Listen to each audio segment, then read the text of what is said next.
everyone, my name is Kate Kalthoff and welcome to a Stamping to Share video. Thank you so much for joining me today. We are going to use the stamp set called Floral Phrases. You can find it on page 77 of our very latest Stampin' Up! Catalog. And this is the card. It's a thank you card and it uses that big floral motif. And it also uses some brand new ribbon that's new to our catalog, and it's just a dream to work with. And of course, the beautiful Floral Boutique Designer Series paper. On the inside, we have a strip of washi tape that coordinates also with this product suite. So let's go ahead and get started. Before I move on to the card, I did want to just interject that this stamp set can also be bundled with the detailed floral thinlits. I do have a video that I will link below in the YouTube comments section that does show you how you can use these detailed floral thinlits, as well as give you some really good advice about the Big Shot machine. But for now, we're just going to focus on the stamp set. And so I will start by telling you that you need a piece of crumb cake cardstock. This is cut at 4 1/4 by 11 inches, and then I've gone ahead and scored it at 5 1/2. So we're just going to go ahead and we're going to fold this towards the score line, the mountain side of the score line. We're going to give it a good press, and that way it will lie flat for us while we work with it. The next piece of paper that we're going to use to create this card is a piece of Whisper White. This is cut at 4 by 5 1/4. This is going to be the inside panel of our card. So we're going to start by stamping the sentiment with some Night of Navy ink. And I've got the sentiment right here. And we'll just go ahead and we'll put this right here in the center, just a little bit above center. And then we're going to add some washi tape to the bottom. Now Stampin' Up! Has some coordinating washi tape that goes with this product suite, and this is the Floral Boutique washi tape, and we're going to use this darker one right here.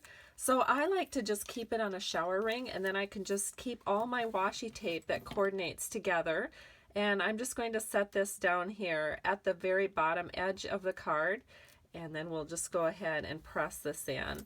And I'm giving it a good press so it's burnished nice and tightly to the bottom of our panel. And then I can take my scissors and we're just going to trim this even with the edge on both sides.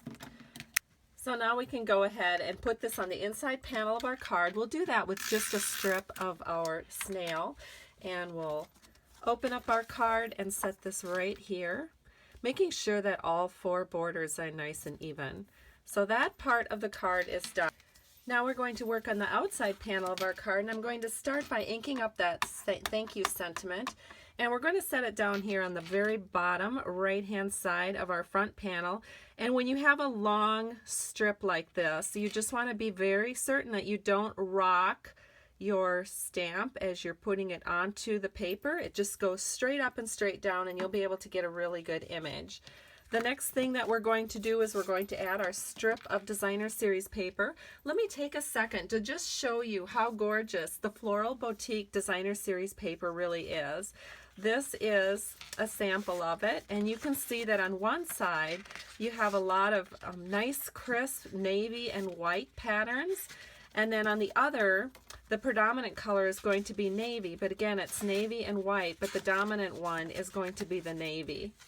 So on one side the dominant color is white and on the other it's navy, and it's just gorgeous. Navy is so in right now. I was just shopping in a clothing store and was surprised at how much navy there was out there. So as usual, Stampin' Up! Is right on trend. So we're going to have a strip of this beautiful Designer Series paper. This is cut at 1 1/4 by 6 inches. Now the reason I went ahead and I did 6 inches is I want just a bit of an overhang so that I can trim it even to the edge of my card. So I'm going to set this so that it is just above my sentiment. And once this is down, just make sure that we have this pretty even. So what I'm doing is I'm using my grid.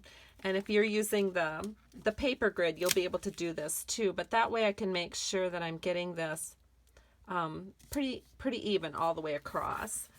And then once you have that down, you can just go ahead and trim that excess off on the right side. Now you could go ahead and cut this right off the bat at 1 1/4 by 5 1/2, but sometimes I just like to do that trimming just because then I know it's going to be a very exact match on the edge.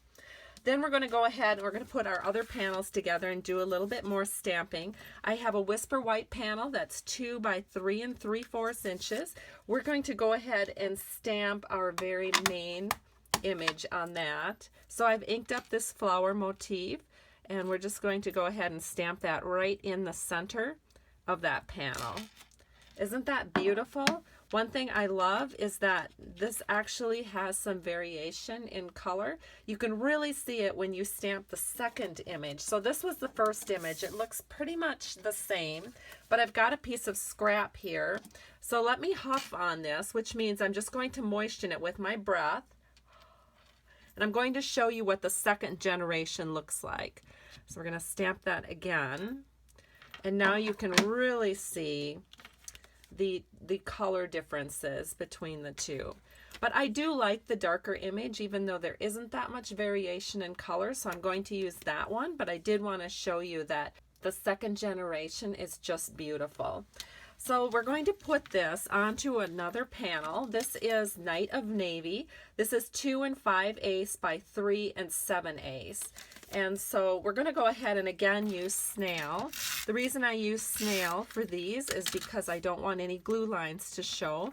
Now I'm going to set this actually here so that I can make sure that I can see exactly where I'm going with this panel, because this is just a 1/8 border along the top 3 sides. There we go. So now we have enough room down here to make an accent with our ribbon. So this is the new ribbon that I mentioned is just beautiful. We have it in gold and silver stripe on kind of an ivory background. This is a metallic stripe, and it is just a dream to work with. And so we're going to go ahead and we're going to set this down here at the bottom. I'm going to cut this end off, and then I'm just going to secure this with a little bit of Scotch tape. All right, and then we're going to add dimensionals to the back of this. As you can see, I've gone ahead, I've added 5 dimensionals, and now we're going to put this on the front of our card. And I'm just going to layer this in so that the top 3 sides are even. So I'm looking to have these areas nice and even. And that looks pretty good to me. And now we can go ahead and add our finishing touch, which just is a little bow that I tied off of that ribbon. And I'm going to go ahead and add a glue dot to this. And it is beautiful. We're going to set it right here. And our card is complete. Isn't that gorgeous and so quick and easy? I know you're going to love creating these. So here's the card I just did. Here's the card I had done in advance. And I have links below so that you can get to my Stampin' Up! Store. Otherwise, you always are welcome to follow this over to my blog post at www.stampingtoshare.com, and I have links there as well for you to place Stampin' Up! Orders. Have a great day. I truly appreciate you. Bye-bye.